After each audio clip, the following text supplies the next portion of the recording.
ಇವತ್ತು ಯಾಕೋ ಮಿಷಿನಲ್ಲಿ ಸ್ಟಿಚ್ಚಿಂಗೇ ನೈವಾಗ ಬರ್ತಿಲ್ಲ.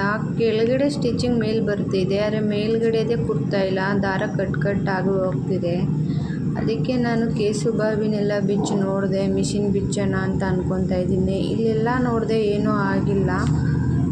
ಮತ್ತು ಇದನ್ನೆಲ್ಲ ಬಿಚ್ಚಿ ನಾನು ಯೂಟ್ಯೂಬ್ ನೋಡಿಕೊಂಡೆ ತಿಳ್ಕೊಂಡೆ, ಇದು ಶಾರ್ಪ್ ಇದ್ದರೆ ಏನೂ ಆಗಲ್ವಂತೆ. ನೀಡ್ಲುದು ಟೆಚ್ಚಾಗಿ ಮುರಿದೋದ್ರೆ ಅದು ಶಾರ್ಪ್ನೆಸ್ನೂ ಹೊಂಟೋಗ್ಬಿಡುತ್ತೆ ಅಂತ ಹೇಳಿದ್ರು. ಅದಕ್ಕೆ ಇದು ಬಿಚ್ಚೋಣ ಅಂತ ಟ್ರೈ ಮಾಡ್ತಾಯಿದ್ದೀನಿ.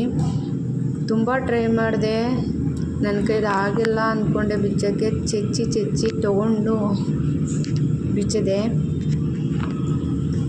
ಲಾಸ್ಟ್ಗೂ ಹೇಗೋ ಮಾಡಿ ಚೆಚ್ಚಿ ಸ್ಕ್ರೂ ಡ್ರೈವರಿಂದ ಮತ್ತು ಕಟಿಂಗ್ ಪ್ಲೇಯರಿಂದ ಚೆಚ್ಚಿ ತೆಗೆದೆ.